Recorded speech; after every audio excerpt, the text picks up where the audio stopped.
So hello and welcome back to Jules Verne's Wild Romp to the Center of the Earth.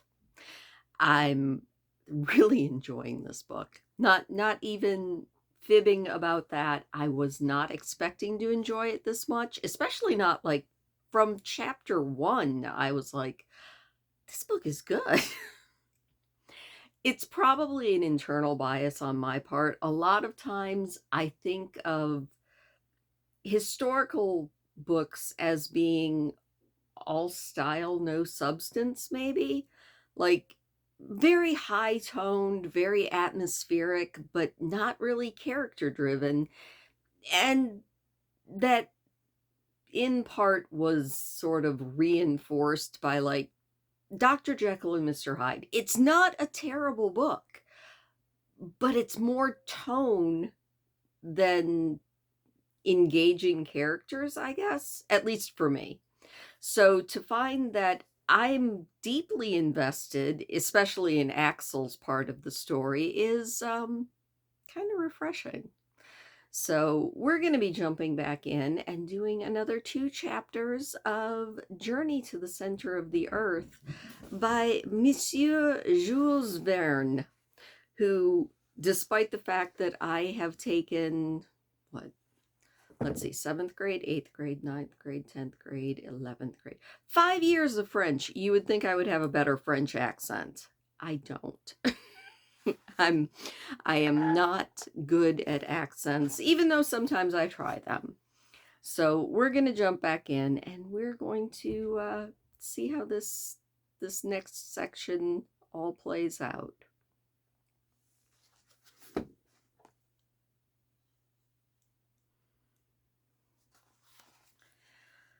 Thus ended this memorable session. This conversation threw me into a fever. I left my uncle's study as if I had been stunned, and as if there was not air enough in all the streets of Hamburg to put me right again. I therefore walked towards the banks of the Elbe, where the steamer connects the city with the Hamburg Railway. Was I convinced of the truth of what I had heard? Had I not bent under Professor Lindenbrock's iron rule? Was I to believe him in earnest in his intention to penetrate the center of this massive globe? Had I been listening to the mad speculations of a lunatic or the scientific conclusions of a great genius? In all of this, where did the truth stop and where did error begin? I was adrift amongst 1,000 contradictory assumptions without being able to grasp onto any of them firmly. Yet I remembered that I had been convinced, although now my enthusiasm was beginning to cool down, but I felt a desire to leave at once and not to waste any time in calm reflection. Yes, I would have enough courage to pack my suitcase right then. But I must confess that in another hour this unnatural excitement abated, my nerves became unstrung, and from the deep abysses of this earth I ascended to its surface again. "This is absurd," I exclaimed. "There's no common sense in it. No sensible young man should entertain such a proposal for a moment. The whole thing is non-existent. I've had a bad night. I've obviously had a nightmare." But I had followed the banks of the Elbe and passed the town. After going back up to the port, I had reached Altona Road. I was led by a presentiment, a justified presentiment, because soon I saw my little Grauben bravely returning with her light step to Hamburg. "Grauben?" I called from afar off. The girl stopped, a little disturbed perhaps to hear her name called after her in the street. Within 10 steps I joined her. "Axel," she said in surprise. "Ah, you must have come to meet me. That must be it, sir." But When she had looked at me, Grauman could not fail to see the uneasiness and the distress of my mind. "What's the matter?" she said, holding out her hand. "The matter, Grauman?" I asked. In 2 seconds and 3 sentences, my pretty Verland girl was fully informed of the situation. She was silent for a few moments. Did her heart palpitate as mine did?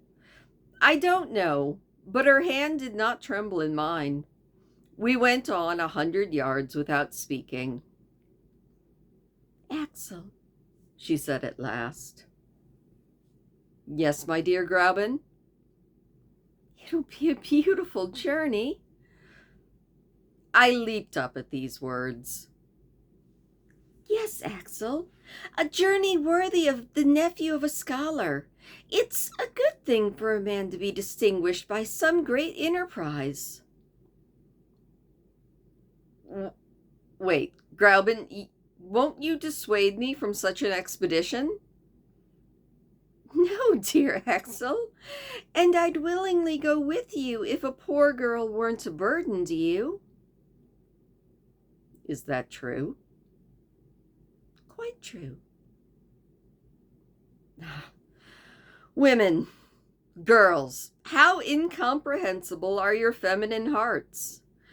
When you are not the most timid, you're the bravest of creatures. Reason has nothing to do with your actions. What? This child encouraging me to take part in the expedition? She wouldn't even have been afraid to join it herself. And she pushed me to do it. The man she loved, after all. I was disconcerted, and why not admit it? I was ashamed. "Grauman, we'll see whether you say the same thing tomorrow." "Tomorrow, my dear Axel, I'll say what I said today." So Grauman and I, hand in hand, but in silence, continued on our way. The emotions of that day were breaking my heart.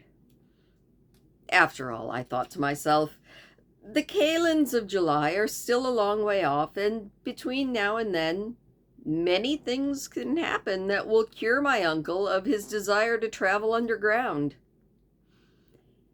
Night had fallen when we reached the house in Kongestrasse. I expected to find everything quiet there, my uncle in bed, as was his custom, and Martha giving the dining room her last touches with a feather brush. But I had not taken my professor's impatience into account. I found him shouting and running among a crowd of porters who were all unloading certain goods in the passage. Poor Martha was at her wit's end. "Come, Axel, hurry up, you miserable wretch," my uncle exclaimed from as far off as he could see me.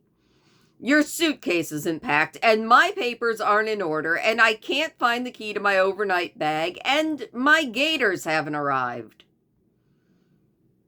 I was thunderstruck, to say the least, and my voice failed. Scarcely could my lips formulate the words.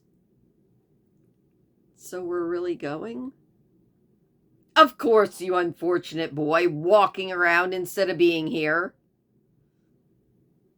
"We're leaving?" I said in a weak voice. "Yes, the day after tomorrow, early in the morning." I could listen no more, and I fled to my little room. There was no more doubt. My uncle had spent his afternoon purchasing some of the items and tools that were necessary for his journey. The passage was packed with rope ladders, knotted cords, torches, flasks, grappling irons, ice picks, iron-tipped walking sticks, pickaxes, a load for at least 10 men. I spent a terrible night. Next morning I was called early. I had decided not to open the door, but how was I to resist the sweet voice that said, "My dear Axel"? I came out of my room. I thought my pale countenance and my red, sleepless eyes would work on Gräuben's sympathies and change her mind. "My dear Axel," she said to me, "I see you are better, and that a night's rest has calmed you down." "Calmed me down?" I said. I ran to the mirror. Well, in fact, I did look better than I expected. It was kind of hard to believe. "Axel," she told me, "I've had a long talk with my guardian. He is a bold scholar, a man of immense courage, and you must remember that his blood flows in your veins. He has told me about his plans, his hopes, and why and how he hopes to reach his goal. He will no doubt succeed. My dear Axel, it's a wonderful thing to devote yourself to science like this. What honor will fall on Mr. Lindenbrock, and reflect on his companion. And when you return, Axel, you'll be a man, his equal, free to act and speak independently, and finally free to—" Blushing, she did not finish the sentence. Her words revived me, but nonetheless, I still refused to believe that we were going to leave. I drew Gräuben towards the professor's study. "Uncle, is it true then that we are to leave?" "What? You doubt me?" "No," I said, trying not to irritate him. "Only I'd like to know what need there is to hurry." "Time, of course, boy. Time flying with irreparable speed." "But it's only May 26th, and until the end of June—" "Why are you ignorant? Do you think we can get to Iceland so easily? If you had not deserted me like a fool, I would have taken you to the Copenhagen office at Liffender and Company, and you would have seen that there is only one trip every month from Copenhagen to Rivjark, and that's on the 22nd. And so, if we wait for June 22nd, we'll be too late to see the shadow of Scartarius touch the crater of Snaufels. We must therefore travel to Copenhagen as fast as we can, so as to find a means of transportation. Now go and pack." There was not a word that I could make to reply to this. I returned to my room, Gräuben following me. She undertook to pack all the things necessary for my voyage. She was no more moved than if I had been starting for a little trip to Lübeck or Helgoland. Her little hands moved without haste. She talked quietly. She provided me with the most sensible reasons to undertake the expedition. She delighted me, and yet I felt a deep rage against her. Now and then I felt that I should break out into a temper, but she took no notice and methodically continued her quiet task. Finally, the last strap was buckled, and I went downstairs. All through the day, purveyors of instruments, weapons, and electric devices had multiplied, and poor Martha was losing her mind. "Is the master mad?" she asked. I nodded. "And he's taking you with him?" I nodded again. "Where are you going?" she asked. I pointed to the center of the earth with my finger. "Into the cellar?" she asked me. "No," I told her. "Deeper." Evening came, but I no longer was conscious of passing time. "Tomorrow morning," said my uncle. "We leave at 6 o'clock." At 10 that night, I fell on my bed like an inert mass, and during the night terror gripped me again. I spent the night dreaming of abysses.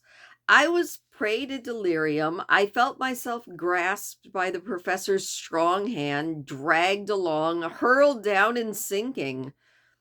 I dropped down unfathomable precipices with the accelerating speed of bodies falling through space.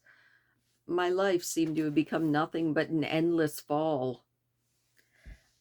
I woke at 5 o'clock, exhausted by fatigue and emotion. I went downstairs to the dining room. My uncle was already at the table, devouring his breakfast as I looked at him with horror. But Gräuben was there, so I said nothing. I ate nothing.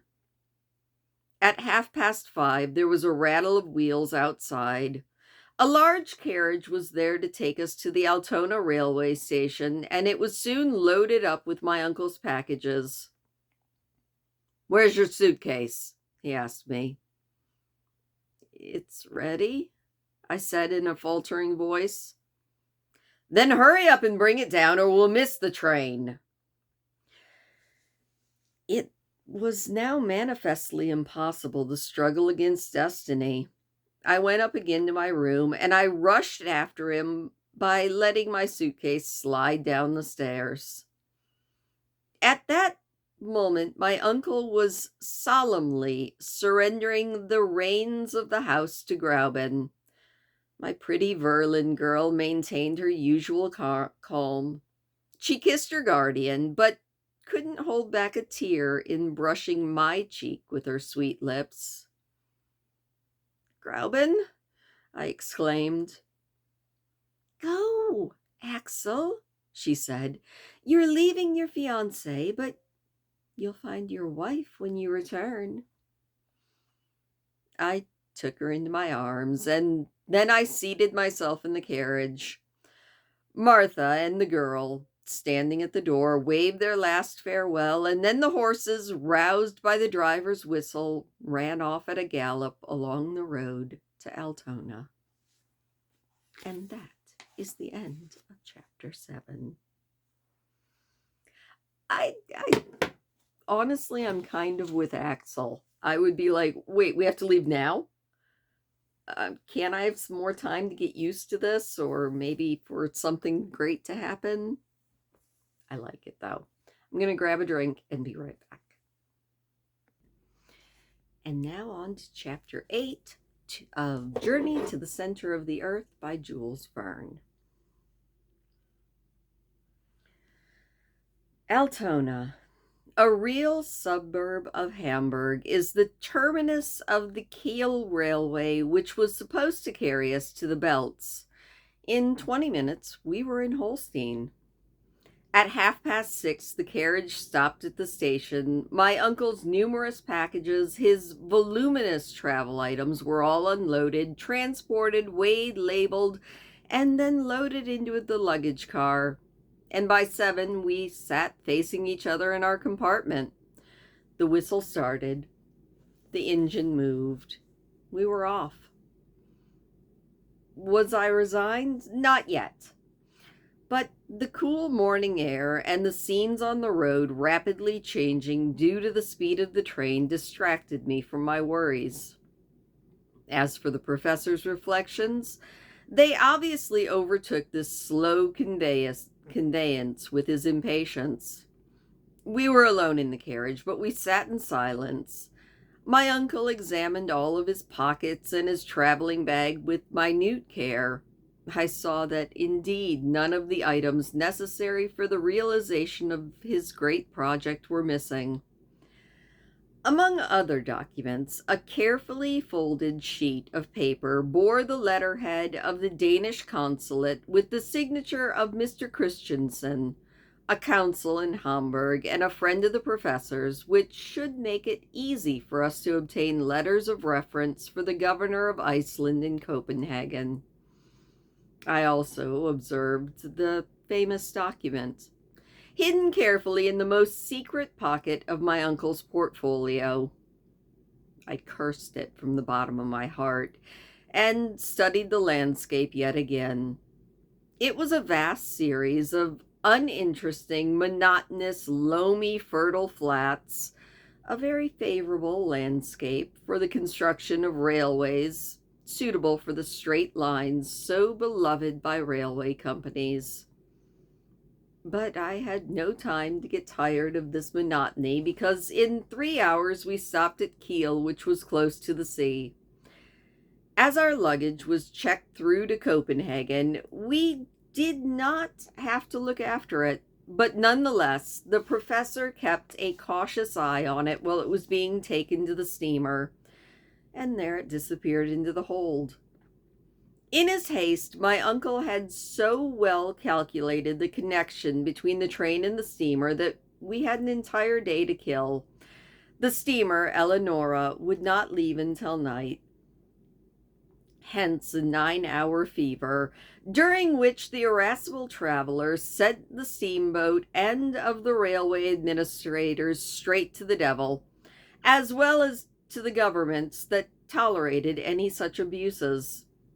I was forced to echo him when he approached the captain of the Eleonora on this subject.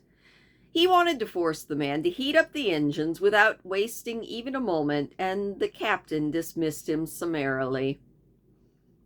In Kiel, as elsewhere, the day eventually passes. What with walking on the verdant shores of the bay, at the extreme of which lies the little town, and exploring the dense woods which make it look like a nest among thick foliage, admiring the villas, each with a little bathhouse, and moving around and grumbling, finally evening came. The heavy coils of smoke from the Eleonora rose to the sky, the bridge shook with the shutters of the boiler, and then we were on board, the owners of 2 berths, one above the other, in the ship's only cabin. At 10:15, the moorings were loosed, and the steamer glided rapidly over the dark waters of the Great Belt. The night was dark. There was a sharp breeze and rough sea. A few lights appeared on the shore through the thick darkness. Later on, at least, I cannot tell when, a dazzling light from some lighthouse glittered above the waves, and that's all I can remember of this first passage. At 7 in the morning, we landed in Korsor, a small town on the west coast of Zealand. There we transferred from that boat to another train which took us across just as flat of a country as the plain of Holstein. 3 hours of travel brought us to the capital of Denmark. My uncle had not shut his eyes all night. In his impatience, I believe he was trying to accelerate the train with his feet. Finally, he discerned a bit of the sea. "The sound!" he exclaimed. On our left was a huge building that appeared to be a hospital.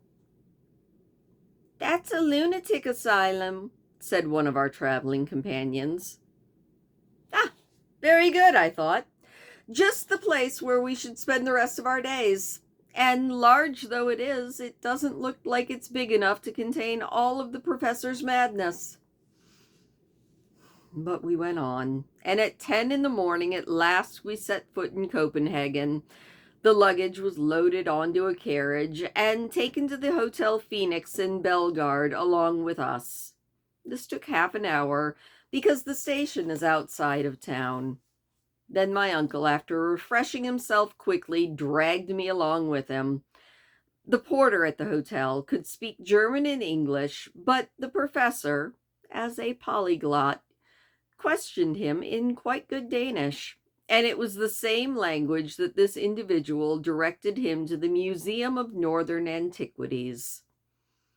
The director of this curious establishment, in which marvels are piled up from which ancient history of a country might be reconstructed by means of its stone weapons, cups, and jewels, the director, Professor Thomsen, a scholar, a friend of the Danish council at Hamburg, greeted us. My uncle had a cordial letter of introduction to him. As a general rule, one scholar greets another with coolness, but here it was completely different. Mr. Thomsen, a helpful man, extended a warm welcome to Professor Lindenbrock and the same welcome to his nephew. It's hardly necessary to mention that the secret was preserved in the presence of the excellent museum director. For him, we simply wanted to visit Iceland as disinterested amateurs. Mr. Thompson put himself at our disposal, and we visited the quays so as to look for a ship that was getting ready to depart. I still hoped that there would be absolutely no means of transportation, but alas, no such luck. A small Danish schooner, the Valkyrie, was set to sail for Reykjavik in the 2nd of June. The captain, Mr. Bajarn, was on board. His future passenger, filled with joy, shook his hands so hard that they almost broke. The good man was a little astonished at my uncle's grip. He found it quite simple to go to Iceland, since that was his profession, but my uncle considered this sublime.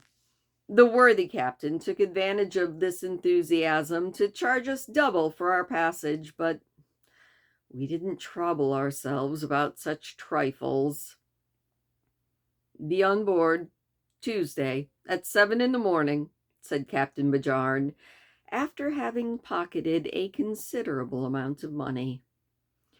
We then thanked Mr. Thompson for his kindness and went back to the Hotel Phoenix.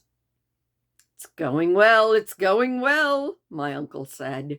"What a fortunate coincidence that we've found this ship that's ready to leave. Now, let's have breakfast and go visit the town." We went first to the Coggins Nytorv, an irregular square with a pedestal and 2 innocent cannons that aim at something but frighten no one. Close by, at number 5, there was a French restaurant kept by a chef named Vincent, and we had a sufficient breakfast for the moderate price of 4 marks each. I then took a childish pleasure in exploring the city. My uncle let me take him with me, but took notice of absolutely nothing. Neither the insignificant royal palace or the pretty 17th century bridge that spans the canal in front of the museum, nor that immense centopaf of Thorvaldson's, decorated with horrid murals, which contains a collection of the sculptor's works, nor the toy-like chateau of Rosenberg, nor the beautiful Renaissance building of the Stock Exchange, nor its spire, composed of twisted tails of 4 bronze dragons, not even the great windmill on the ramparts, whose huge arms swelled in the sea breeze like the sails of a ship.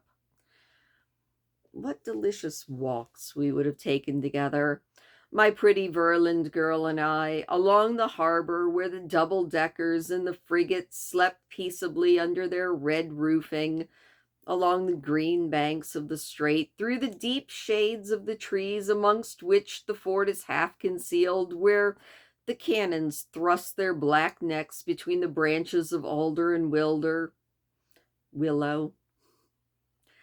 But alas, she was far, far away, my poor Graubin, and could I actually hope to ever see her again? Meanwhile, whereas my uncle saw none of these delightful places, he was very much struck at the sight of a certain clock tower on the island of Amgar, which forms the southwestern part of Copenhagen. I was ordered to walk in that direction. I embarked on a small steamer which crosses the canals, and in a few moments it landed at the quay of the dockyard. After crossing a few narrow streets where some convicts in part yellow and part gray trousers were at work under the orders of their wardens, we arrived at Vorfriesler's Kirk. There was nothing remarkable about the church, but there was a reason why its tall spire had attracted the professor's attention. Starting from the platform, an external staircase wound around the spire, the spirals circling to the sky. "Let's go up," said my uncle. "But the vertigo?" I replied. "All the more reason. We need to get used to it." But Come, boy, I tell you, let's not waste time. I had no choice but to obey. A guard who lived at the other end of the street gave us the key, and the ascent began. My uncle went ahead with a lively step. I followed him, not without terror, because unfortunately my head turned dizzy quite easily. I had neither an eagle's balance or steely nerves. As long as we were enclosed on the inner staircase, everything went well, but after 150 steps, fresh air hit me in the face, and we were on the platform of the tower. There, the aerial stairway began, only guarded by a thin rail, and the narrowing steps seemed to ascend to infinity. I'll never be able to do that, I said. What kind of a coward are you? Up, said the professor mercilessly. I had to follow, clinging to every step. The keen air made me dizzy. I felt the spire rocking with every gust of wind. My legs began to fail, and soon I crawled on my knees, then on my stomach. I closed my eyes. I had space sickness. At last, my uncle, pulling me along by the collar, we finally hit the top, and I reached the ball. Look down, said the professor. Look down carefully. We must take lessons in abysses. I opened my eyes. I saw the houses flattened, as if they had been squashed by a fall in the midst of a fog of smoke. Ragged clouds drifted over my head, and through an optical inversion, they seemed stationary, while the steeple, the ball, and I were moving along at great speed. Far away on one side was the green country, and on the other side the sea sparkled under beams of sunlight. The Sound stretched away to Elensor, dotted with a few white sails like seagull wings, and in the misty east and away to the northeast lay outstretched the faintly shadowed shore of Sweden. All of this immensity of space whirled before my eyes. Nevertheless, I had to get up, stand up straight, and look. My first lesson in vertigo lasted an hour. When I finally got permission to go down and touch the solid pavement with my feet, I hurt everywhere. We'll start again tomorrow, said the professor. And indeed, for 5 days, I repeated this vertigo exercise, and willy-nilly, I made noticeable progress in the art of lofty contemplations. And that is the end of chapter 8, but not completely the end, because we have this picture of the professor and Axel up on the top of the tower that, I'm not going to lie, I would not be able to go up. So the professor definitely seems like he's in a giant hurry, and I like the fact that Axel's only real thought when they go by a mental institution is, maybe me and the professor should just be locked up there. It looks pretty big, and it might be big enough to hold the professor's head. It makes me laugh. Also, I was so with Axel on that climb up the tower. It doesn't even sound like it's a lighthouse. It sounds like it's just a tower for the sake of being a tower. I don't do well with heights. I'm fine going up for the most part. My legs get a little shaky, but I can go up. But once I'm up, it takes pretty much an act of Congress to get me back down. I completely freeze up in heights. Like, you hear of the fight or flight reflex. I don't have either fight or flight. I just freeze. And that is why I mostly admire lighthouses from the ground. which is ironic because there are so many lighthouses in the area that I live. I live in the Upper Peninsula of Michigan, and we're surrounded by Great Lakes, which means basically they're freshwater oceans, and there's lighthouses all over the shores. And it should be a perfect playground for me. And it kind of is. I like looking at lighthouses, I just don't like climbing up them. I actually get a lot more fun going in the lighthouse keepers' houses where they've been turned into museums. I like museums. Anyway, thank you for listening. I hope that you enjoyed those 2 chapters. We are definitely going to be reading another 2 chapters tomorrow, so be sure and return for that. Hit the subscribe button if you haven't already. Be sure and give me a thumbs up on your way out because it does make me smile, and I will see you tomorrow.